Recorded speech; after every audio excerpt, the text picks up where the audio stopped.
Welcome to एग्रीकल्चरपीडिया। नमस्कार दोस्तों। Fundamentals of plant biochemistry and biotechnology की सीरीज में आपका स्वागत है। और आज जो टॉपिक हम कवर अप करने वाले हैं वो है डाइसेकेराइड्स।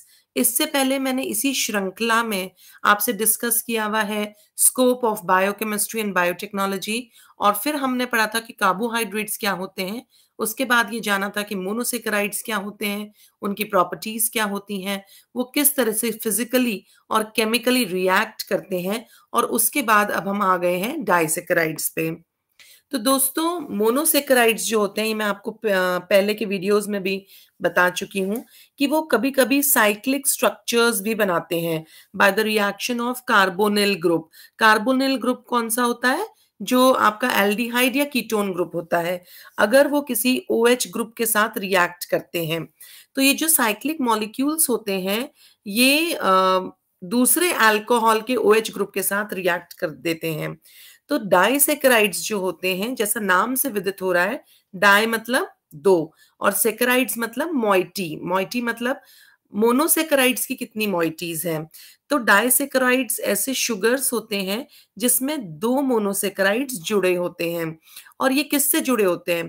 कार्बन, ऑक्सीजन और कार्बन की लिंकेज से जुड़े होते हैं, जिसको हम कहते हैं ग्लाइकोसाइडिक बॉन्ड या ग्लाइकोसिडिक लिंकेज। ये जो लिंकेज होती है ये बहुत ही पिक्यूलियर होती है कार्बोहाइड्रेट्स में ही।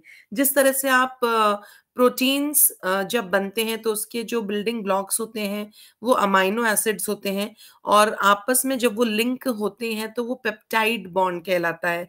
सिमिलरली जब कार्बोहाइड्रेट्स बनते हैं तो उनमें जो बीच की बॉन्डिंग होती है उसको हम ग्लाइकोसिडिक लिंकेज या ग्लाइकोसिडिक बॉन्ड कहते हैं।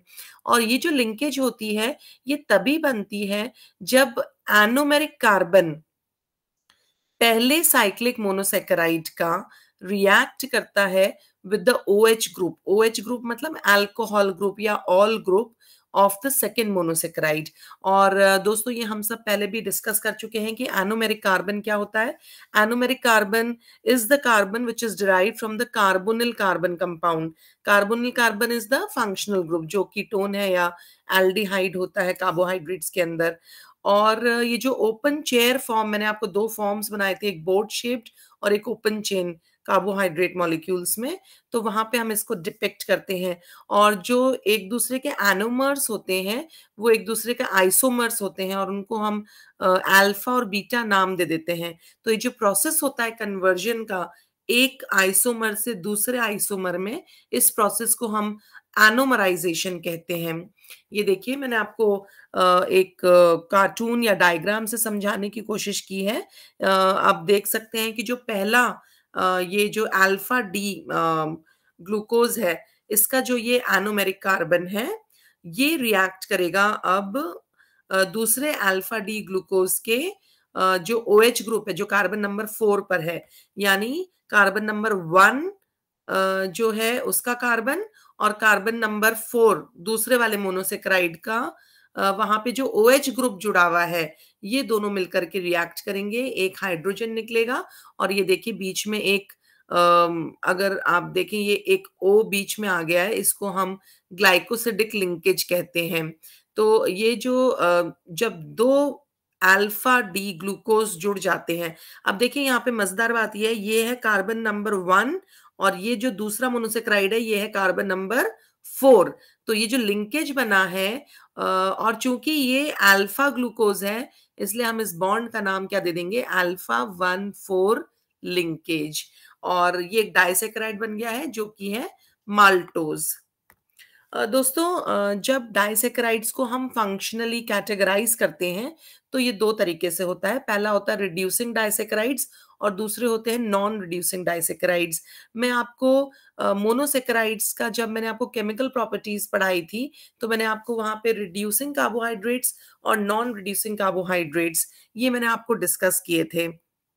तो जो रिड्यूसिंग डाइसेकेराइड्स होते हैं, इसमें कोई एक मोनोसेकेराइड जो होता है वो रिड्यूसिंग शुगर होता है और उसके अंदर एक फ्री हेमी एसिटल यूनिट होती है जो कि रिड्यूसिंग प्रॉपर्टीज रखती है, जैसे कि लैक्टोज, माल्टोज और सेलोबायोज, ये तीनों ही एग्जाम्पल्स हैं रिड्यूसिंग डाइसेकेराइड्स के।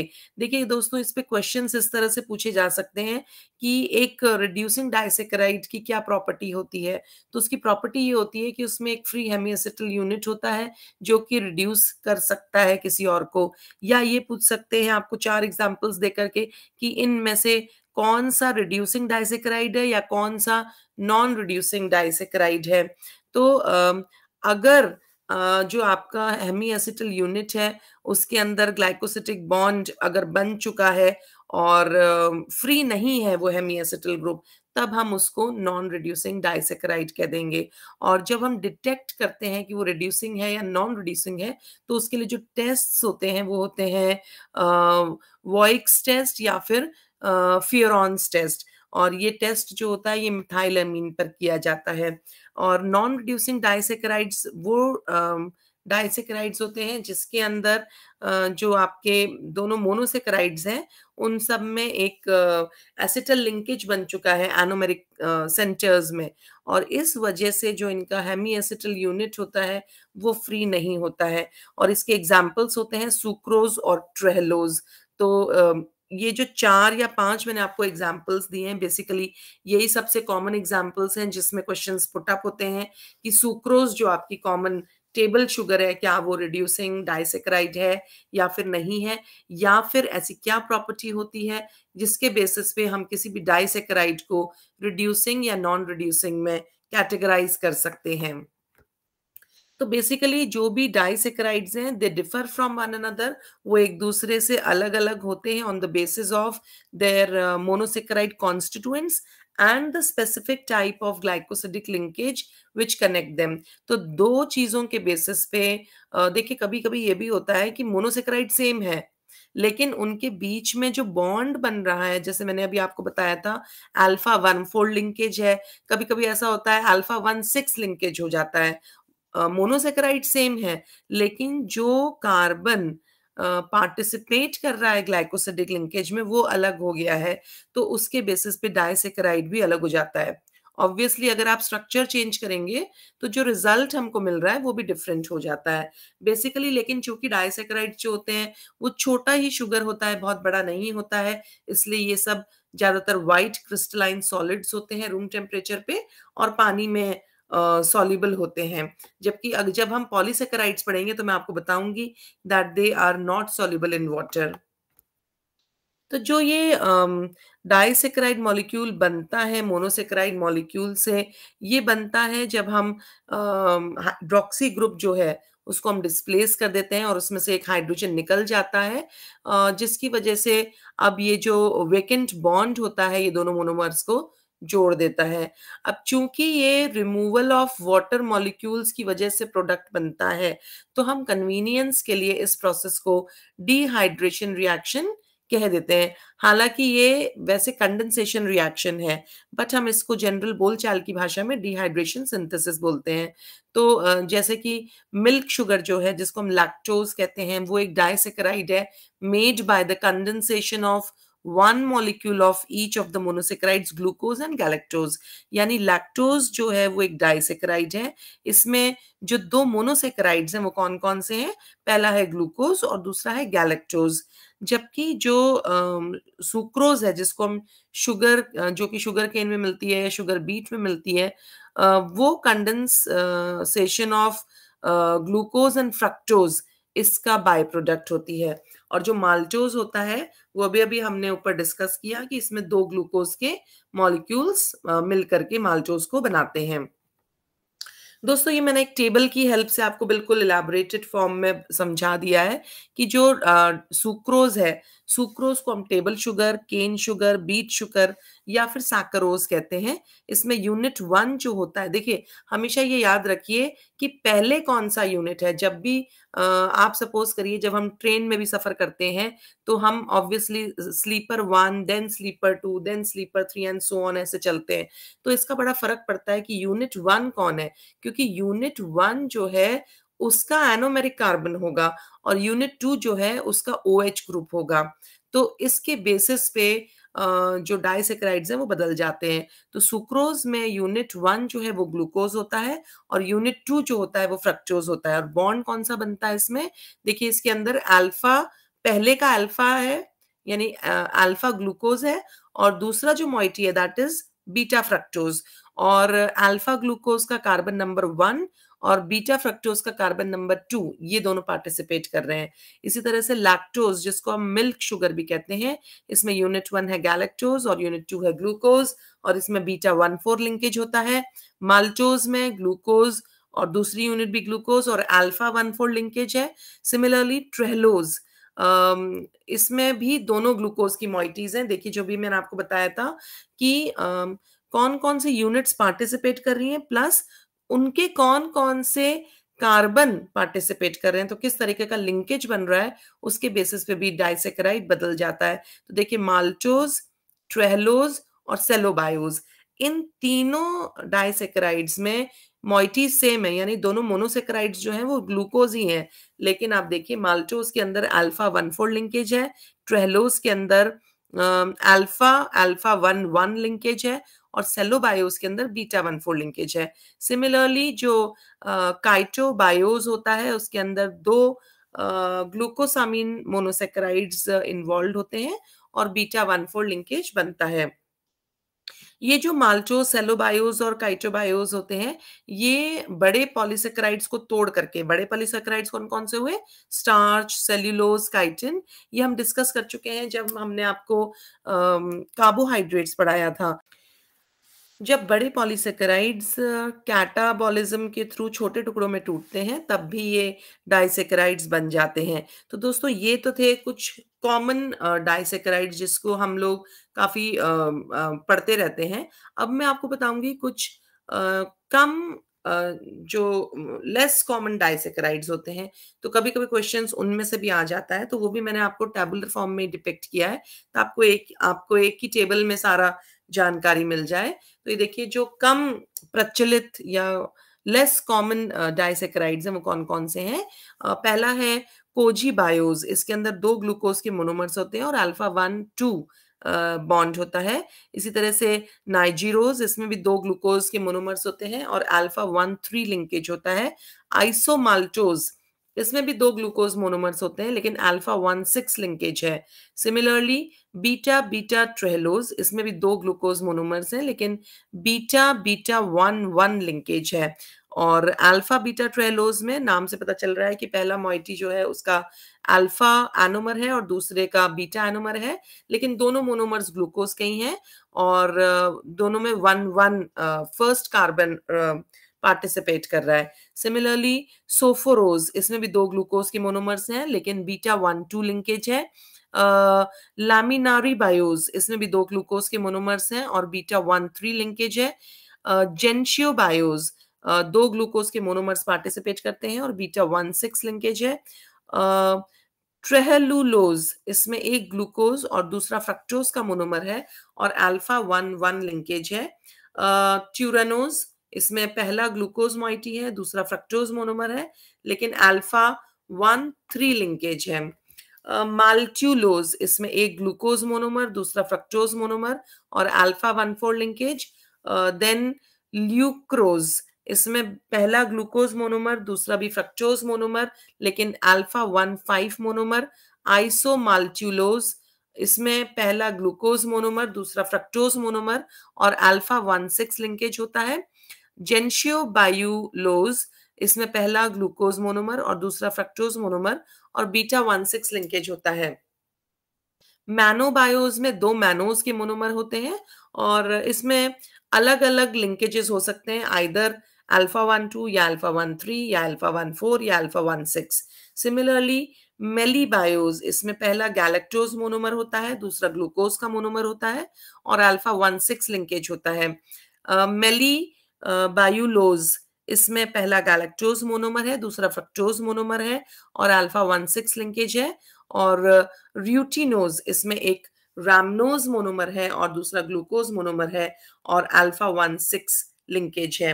दोस्तों ये टेबल मैंने आपके साथ इसलिए शेयर की है कि इन्हीं के बेसिस पे आपसे कभी-कभी जो आपके एंट्रेंसेस होते हैं हायर लेवल एग्ज़ाम्स के, उनमें कभी-कभी इस तरह से क्वेश्चन पूछ लेते हैं कि बताइए कि आइसोमाल्टुलोज़ और माल्टोज़ में अ, लिंकेज कौन-कौन से हैं, या फिर मोनोमर्स के बेसिस पर वो डिफरेंट होते हैं, या फिर किसी भी डाइसैकेराइड के बारे में पूछ सकते हैं कि इसमें कौन-सा बॉन्ड है, या फिर इसमें यूनिट्स कौन-कौन सी पार्टिसिपेट करती हैं।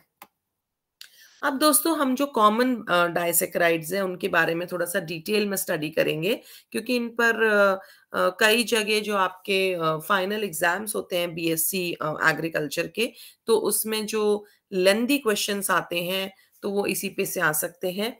तो जो माल्टोज़ होता है, ये सबसे ज़्यादा आपको माल्ट से माल्टोज़ बना है। माल्ट की जो शुगर है दैट इज़ माल्टोज़। तो ये स्प्राउटिंग ग्रेन्स में होता है, जो अंकुरित ग्रेन्स होते हैं, उसमें भी पाया जाता है ये। और ये बनता कैसे है? ये बनता है by the partial hydrolysis of starch and glycogen. देखिए हाइड्रोलिसिस मतलब क्या होता है? हाइड्रो और लाइसिस, यानी टूटना, अ, और किसके साथ टूटना? पानी के साथ टूटना। अब अगर स्टार्च पूरा हाइड्रोलाइज़ हो जाएगा, तो स्टार्च जो है वो मोनोमर में आ जाएगा। लेकिन हमने कहा है पार्शियल, यानी कि पूरा हाइड्रोलिसिस नहीं हुआ है, तब ये डाइसैकेराइड आपको मिलता है। दोस्तों जब हम स्टार्च से बियर बनाते हैं, तो by the action of malt, maltose liberate होता है, और इसी वजह से इसको हम माल्ट शुगर भी कहते हैं। और माल्टोज जो होता है, इसमें जो स्वीटनेस है वो सुक्रोज के मुकाबले सिर्फ 30% होती है। और जितने भी डाइसैकेराइड्स हैं, ये चूंकि बड़े होते हैं और ये पास नहीं कर सकते हैं सेल मेम्ब्रेन्स के थ्रू, तो इनका डाइजेशन थोड़ा सा मुश्किल होता है। देयरफॉर जितने भी आप डाइसैकेराइड्स खाते हैं, वो पहले हाइड्रोलाइज़ होकर के इनके जो कॉन्स्टिट्यूएंट मोनोसैकेराइड यूनिट्स हैं, उसमें कन्वर्ट होते हैं, और उसके बाद ये आगे प्रोसेसिंग में जाते हैं। तो ये जो हाइड्रोलिसिस रिएक्शंस हैं, इनके लिए स्पेसिफिक एंजाइम्स होती हैं, जैसे माल्टोज़ पे जो भी एंजाइम एक्ट करेगी, उसको हम माल्टेज़ कहते हैं। दोस्तों लैब में भी आप ये माल्टेज़ वाली रिएक्शन को मिमिक कर सकते हैं। हालाँकि इसकी जो रेट होती है वो लैब्स में वो कम होती है। तो आप टेम्परेचर, पीएच और जो आपका सबस्ट्रेट कंसंट्रेशन है, इसको ऊपर-नीचे घटा-बढ़ा करके आप जो अपनी जो रिएक्शन है उसकी रेट को स्टैंडर्डाइज़ कर सकते हैं। माल्टोज़ एक रिड्यूसिंग शुगर है, तो इसके अंदर जो 2 ग्लूकोज़ के मॉलिक्यूल्स होते हैं, ये इस तरह से लिंक्ड होते हैं कि एक एनोमेरिक कार्बन ओपन रहता है to form an aldehyde group. मैंने आपको हेमी एसिटिल फॉर्म बताया था। और इसमें जो ग्लूकोज़ यूनिट्स होते हैं माल्टोज़ में, ये हेड टू टेल फैशन में जुड़े होते हैं, और अल्फा लिंकेज होता है इसमें पहले कार्बन का, जो ग्लूकोज़ का है, और 4th carbon of the second glucose molecule. तो इसीलिए हम इसको अल्फा 1,4 ग्लाइकोसिडिक लिंकेज कहते हैं। और ये देखिए दोस्तों, ये मैंने आपको डिस्कस किया है इसमें। अगर अल्फा माल्टोज़ जो है, इसके 2 मॉइटीज़ हैं, तो कार्बन नंबर 1 और सेकंड मॉइटी का कार्बन नंबर 4, ये मिलकर के बनाते हैं।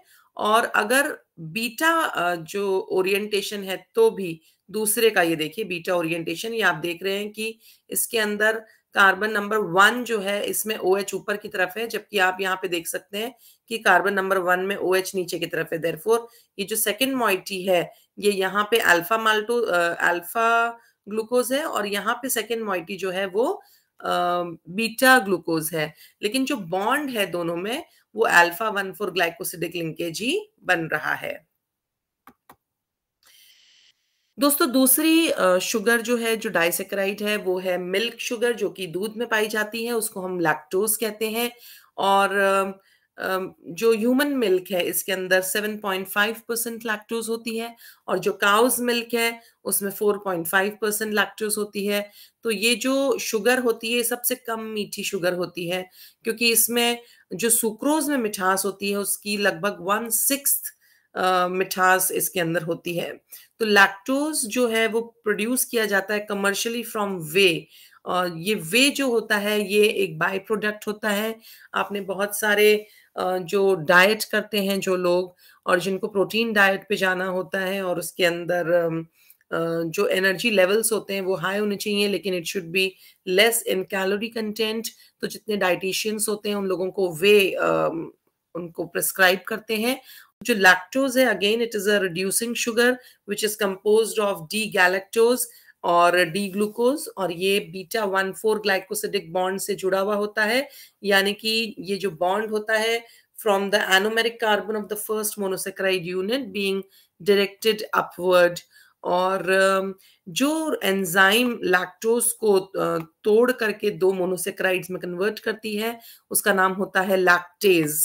ये देखिए दोस्तों, यहाँ पे आपको मैंने बताया है कि ये जो पहला जो आपका डी गैलेक्टोज है, इसका कार्बन नंबर 1, और जो ये दूसरा आपका जो ग्लूकोज है इसका कार्बन नंबर 4।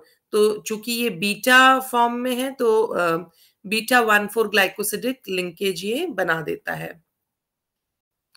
दोस्तों बहुत सारे एडल्ट्स और चिल्ड्रन में लैक्टेज की डेफिशिएंसी होती है। लैक्टेज वो एंजाइम है जो लैक्टोज को तोड़ करके दो मोनोसेक्राइड्स में आपको दे देगी। तो ये जो इंडिविजुअल्स होते हैं जिनमें डेफिशिएंसी ऑफ लैक्टेज होती है, ये लोग दूध को नहीं पचा पाते हैं और इसलिए इनको लैक्टोज इंटॉलरेंट भी कहा जाता है। और इसकी एक मोर सीरियस प्रॉब्लम होती है, वो होती है इसी से जेनेटिक डिसऑर्डर या जेनेटिक डिजीज भी जुड़ी हुई है जिसको हम बोलते हैं गैलेक्टोसीमिया। और गैलेक्टोसीमिया के अंदर क्या होता है कि ये जो एंजाइम जो कन्वर्ट करती है गैलेक्टोज को ग्लूकोज में, वो एब्सेंट होती है। तो ये दो मैंने आपको कंडीशंस बताई हैं। एक होती है लैक्टोज इंटॉलरेंट, उसके अंदर लैक्टेज की डेफिशिएंसी होती है, और दूसरी होती है गैलेक्टोसीमिया, इसके अंदर वो एंजाइम जो गैलेक्टोज को ग्लूकोज में कन्वर्ट करती है वो प्रेजेंट नहीं होती है। जितने भी इन्फेंट्स हैं या छोटे बच्चे हैं वो जनरली जो दूध है उसको पचा पाते हैं स्मॉल इंटेस्टाइन्स में, लेकिन धीरे धीरे जैसे जैसे उम्र बढ़ती चली जाती है तो ये जो लैक्टेज एंजाइम है इसकी एक्टिव फॉर्म धीरे धीरे कम हो जाती है। एज अ रिजल्ट आपने देखा होगा कि कई पेशेंट्स ऐसे होते हैं जो बचपने में तो वो दूध पी लेते थे, लेकिन जैसे जैसे वो बुढ़ापे की तरफ अग्रसर होते हैं तो उनको पेट में दर्द, क्रैम्प्स, डायरिया हो जाता है जब वो दूध पीते हैं। तो ये जो ट्रीटमेंट है लैक्टोज इंटॉलरेंस का, वो यही है कि आप लैक्टेज की प्रिपरेशंस ले लें जिसमें लैक्टिक एसिड होता है। तो ये आपको ओरली दिया जाता है, प्रिस्क्राइब किया जाता है डेयरी फूड्स में, या फिर आप कभी-कभी अपने डाइजेशन में डायरेक्टली भी इसको ऐड कर सकते हैं। दोस्तों जो तीसरा डाइसैकेराइड है जो मैं आपको पढ़ाने वाली हूँ वो है सुक्रोज। सुक्रोज जो है ये सबसे ज़्यादा चीनी के नाम से, शर्करा के नाम से ये पाया जाता है। इसको beet sugar, cane sugar, table sugar या सिंपल शुगर भी बोलते हैं। और ये जितनी जो कमर्शियली सोल्ड सुक्रोज होती है वो ज़्यादातर गन्ने के रस से मिलती है या फिर शुगर बीट से मिलती है, और इसका जो जूस होता है उसके अंदर लगभग 14 से 20% सुक्रोज होती है। इसको आप इवेपोरेट करते हैं वाटर के थ्रू और क्रिस्टलाइज करते हैं। तो ये जो डार्क ब्राउन लिक्विड कलर आपको मिलता है आफ्टर रिक्रिस्टलाइजेशन ऑफ शुगर, उसको हम मोलासेस कहते हैं। और ये जो सुक्रोज मॉलिक्यूल होता है ये बड़ा ही यूनिक सा है कॉमन डाइसैकेराइड्स में, क्योंकि इसके अंदर अल्फा 1 और beta 2 glycosidic head to head linkage मिलता है। देखिए पहले जो मैंने आपको डिस्कस किए हैं माल्टोज और लैक्टोज में, उसके अंदर हेड टू टेल लिंकेज है। क्योंकि ये जो ग्लाइकोसिडिक लिंकेज होता है ये फॉर्म किया जाता है एनोमेरिक कार्बन पर जो OH लगा हुआ है ऑफ अल्फा डी ग्लूकोज और OH group of the anomeric carbon of beta D fructose. तो इसलिए ये दोनों ही एनोमेरिक कार्बन्स को टाई कर देता है। अब जब एनोमेरिक कार्बन ही फ्री नहीं रहेगा रिएक्ट करने के लिए तो ऑब्वियसली जो इसकी रिड्यूसिंग प्रॉपर्टीज है वो खत्म हो जाएंगी। ये देखिए दोस्तों, इसमें पहला जो मोनोमर है वो है अल्फा डी ग्लूकोज और ये है बीटा डी फ्रक्टोज। अब ये देखिए यहाँ पे एनोमेरिक कार्बन 1 और यहाँ पे ये देखिए एनोमेरिक कार्बन 2, ये दोनों मिलकर के रिएक्ट कर रहे हैं, एक पानी का मॉलिक्यूल छोड़ देते हैं और अल्फा 1 और बीटा 2 ग्लाइकोसिडिक लिंकेज की हेल्प से सुक्रोज बन जाता है। और दोस्तों चूंकि ये जो सुक्रोज है इसमें कोई भी मोनोसेकेराइड अनसाइक्लाइज नहीं हो रहा है ओपन चेयर स्ट्रक्चर में, इसलिए ये म्यूटा रोटेशन नहीं कर सकता है और ये जनरली एक ही फॉर्म में रहता है जब ये सॉलिड स्टेट में होता है। हाँ, तो सुक्रोज़ जो है ये एक नॉन रिड्यूसिंग शुगर भी है। तो जो हाइड्रोलिसिस होता है शुगर का विद सुक्रोज़ का सॉरी विद डाइल्यूट एसिड या फिर with the action of sucrase enzyme, जिसको हम इन्वर्टेज़ एंजाइम भी कहते हैं, तो वो आपको एक इक्विमोलर मिक्सचर दे देता है ग्लूकोज़ और फ्रक्टोज़ का। ये जो 1:1 मिक्सचर है, यानी जितना ग्लूकोज है उतना ही फ्रक्टोज है। इसको हम इन्वर्ट शुगर भी कहते हैं, क्योंकि ये जो प्लेन पोलराइज्ड लाइट होती है उसको ऑपोजिट डायरेक्शन, जिस डायरेक्शन में सुक्रोज घुमाता है उसके उल्टे डायरेक्शन में ये घुमाना शुरू कर देता है, इसलिए इसको हम कहते हैं इन्वर्ट शुगर यानी उल्टी शुगर। तो सुक्रोज जो होता है ये बहुत ही रेडिली रिक्रिस्टलाइज हो जाता है सॉल्यूशन में, लेकिन जो इन्वर्ट शुगर है इसमें ज़्यादातर टेंडेंसी होती है सॉल्यूशन में रहने की। तो आपने देखा होगा कई बार कि जो लिक्विड शुगर मिलती है मार्केट में, जो कि जेलीज़, कैंडीज़ या कैनिंग ऑफ फ्रूट, इन सब में काम में ली जाती है, तो वहाँ पे आप इन्वर्ट शुगर को यूज़ करते हैं। दोस्तों अगर मैं स्वीटनेस की बात करूं तो फ्रक्टोज जो है वो सुक्रोज से ज्यादा स्वीट होता है और इसीलिए जब सुक्रोज टूटता है तो एक मॉइटी वो फ्रक्टोज की भी देता है, तो और ज्यादा स्वीटनिंग हो जाती है। और जो मधुमक्खियां होती हैं वो इसी प्रोसेस को, इसी रिएक्शन को कैरी आउट करती हैं जब वो शहद बनाती हैं, और शहद में जो मिठास है वो इसी की वजह से होती है। तो दोस्तों आज के इस वीडियो में इतना ही। अगर आपको इस वीडियो की कंटेंट पसंद आए हो तो प्लीज़ मेरे चैनल को सब्सक्राइब करिए और बेल आइकन को प्रेस करिए ताकि आपको मेरे अगले वीडियो की नोटिफिकेशंस पता चल जाए। और इसके कमेंट बॉक्स में प्लीज़ मुझे बताइएगा कि आपको ये पर्टिकुलर वीडियो कैसा लगा। धन्यवाद।